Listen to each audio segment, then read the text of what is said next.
નમસ્કાર, જય હિન્દ, વંદે માતરમ મિત્રો, સ્વાગત છે તમે બધાનો ગુજરાત ટુડે ન્યૂઝમાં। ચાલો નજર કરીએ ગુજરાતના બધા 34 જિલ્લાની નાની મોટી ખબર પર। પરંતુ તે પહેલા તમે આ વિડિયો કયા જિલ્લાથી અથવા ગામ શહેર મહોલ્લાથી જોઈ રહ્યા છો તે અમને કોમેન્ટ કરીને જરૂર જણાવો, જેથી અમે તમારા ગામ શહેર મહોલ્લાની ખબર તમને સૌપ્રથમ પહોંચાડી શકીએ। ખબરની શરૂઆત કરતા પહેલા એક રિક્વેસ્ટ છે કે તમે આ વિડિયોને લાઇક કરો, કારણ કે જ્યારે તમે વિડિયોને લાઇક કરો છો ત્યારે જ YouTube આ વિડિયોને વધુ લોકોને બતાવે છે, તેથી અમારા માટે તમારો એક લાઇક બહુ જરૂરી છે। સુરતના ઔદ્યોગિક વિસ્તાર સચિન GIDCના પાસે ગુરુકૃપા સોસાયટીમાં 2 ડિસેમ્બરના રોજ એક ગંભીર અકસ્માત થયો। એક બરફ ફેક્ટરીના પાસે રહેણાંક વિસ્તારમાં આવેલ એક ઘરમાં ગેસ સિલિન્ડર લીક થયા પછી અચાનક આગ લાગી ગઈ। આ ઘટનામાં 2 બાળકી, એક મહિલા અને એક પુરુષ સહિત કુલ 4 લોકો બળી જતા ગંભીર રીતે ઘાયલ થયા।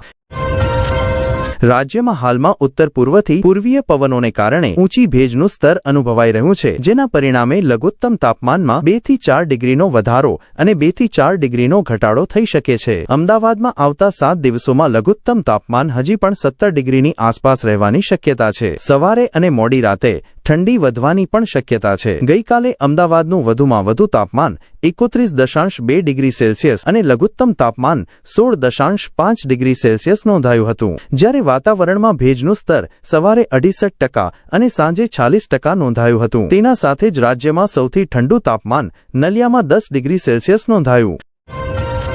ગોટા વિસ્તારમાં એક જ્વેલર્સની દુકાનમાંથી ગ્રાહક બનીને આવેલી એક મહિલાએ આભૂષણો ચોરી લીધા। આભૂષણો ખરીદવાના બહાને આવેલી 50 વર્ષીય એક અજાણી મહિલાએ કર્મચારીઓની નજર બચાવી ચોરી કરી। સંપૂર્ણ ઘટના શોરૂમના CCTV કેમેરામાં કેદ થઈ ગઈ। સેલ્સમેને આ સંબંધમાં પોલીસમાં ફરિયાદ નોંધાવી છે।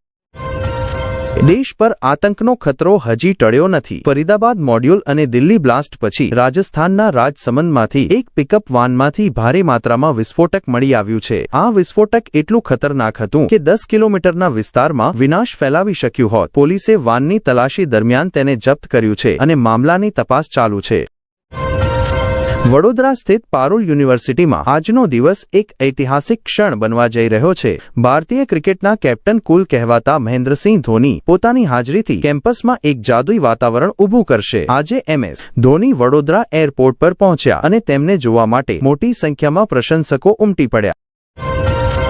આણંદ LCB પોલીસે બોચાસણ ટોલ પ્લાઝા પાસે વિદેશી દારૂથી ભરેલો એક ટેન્કર જપ્ત કર્યો છે। પોલીસે ટેન્કરમાંથી ₹20.21 લાખનો દારૂ અને અન્ય કિંમતી સામાન જપ્ત કર્યો છે। આ મામલે હરિયાણાના એક ડ્રાઈવરને ગિરફ્તાર કરવામાં આવ્યો છે। આણંદ LCB પોલીસને માહિતી મળી હતી કે વસાડથી કાઠિયાવાડ જઈ રહેલા એક સફેદ રંગના ટેન્કર નંબર MH40AR 2118માં ભારતમાં બનાવેલો વિદેશી દારૂ છુપાવવામાં આવ્યો છે। આ માહિતીના આધારે LCB ટીમે આજે વહેલી સવારે વસાડ બગોદરા સ્ટેટ હાઈવે પર બોચાસણ ટોલ પ્લાઝા પાસે તારાપુર જવાના રસ્તે નજર રાખી। ભરૂચ જિલ્લામાં શિયાળા મોસમની શરૂઆત સાથે જ જિલ્લા શિક્ષણ વિભાગ આ ખાતરી કરવા માટે સજાગ બની ગયો છે કે વિદ્યાર્થીઓને કોઈ ખાસ રંગ કે શાળાની પસંદના રિયોટર પહેરવા માટે મજબૂર ન કરવામાં આવે। આ સંબંધમાં ભરૂચ જિલ્લા શિક્ષણ વિભાગે તમામ શાળાઓને એક સત્તાવાર પત્ર જારી કર્યો છે। ગુજરાત કેડરના 6 IPS અધિકારીઓ માટે બઢતીની જાહેરાત કરવામાં આવી છે, જેમાં 2 અધિકારીઓને DGP અને 4 અધિકારીઓને DIG તરીકે બઢતી આપવામાં આવી છે। તે સાથે 2022-2023 બેચના IPS અધિકારીઓને ફેઝ 2ના તાલીમ પૂર્ણ કર્યા પછી રાજ્ય પોલીસ દળમાં જોડાયા બાદ રાજ્યના વિવિધ પોલીસ સ્ટેશનોમાં નિયુક્ત કરવામાં આવ્યા છે। અમદાવાદમાં મોડી રાત્રે એક વધુ અકસ્માત સામે આવ્યો છે। GMDC ગ્રાઉન્ડ પાસે BMW બાઇક પર તેજ ઝડપે જઈ રહેલા એક ઇન્ટિરિયર ડિઝાઇનર યુવાનની બાઇક રેલિંગ સાથે અથડાઈ ગઈ। આ અકસ્માતમાં યુવાનનો એક હાથ શરીરથી અલગ થઈ ગયો અને તેની ઘટના સ્થળે જ મૃત્યુ થયું। ભારત સરકારે એપલ, સેમસંગ અને શાઓમી જેવી કંપનીઓને તેમના સ્માર્ટફોનમાં સંચાર સાથી એપ પ્રીલોડ કરવાનો આદેશ આપ્યો છે। એપલે સુરક્ષા કારણોસર આ આદેશ માનવાનો ઇનકાર કર્યો છે, કારણ કે તેમને iOS ઇકોસિસ્ટમ માટે ખતરો થવાનો ડર છે। સરકારનું કહેવું છે કે આ એપનો હેતુ ચોરાયેલા ફોનને ટ્રેક કરવાનો અને દુરુપયોગ રોકવાનો છે, જ્યારે કોંગ્રેસે આ આદેશ પાછો ખેંચવાની માંગ કરી છે।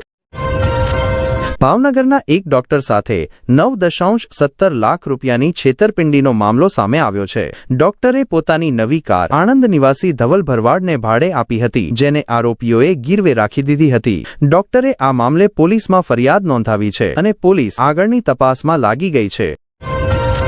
સુરત શહેરમાં આવારા કૂતરાનો આતંક ચાલુ છે। સુરતના ભાઠે વિસ્તારમાં એક વધુ હૃદયદ્રાવક ઘટના સામે આવી છે, જ્યાં બે આવારા કૂતરાએ એક 6 વર્ષના બાળક પર જાનલેવા હુમલો કર્યો। આ હુમલામાં બાળકને 20થી વધુ ગંભીર ઈજાઓ થઈ છે, જેના કારણે તેને તરત જ સારવાર માટે સિવિલ હોસ્પિટલ લઈ જવામાં આવ્યો છે।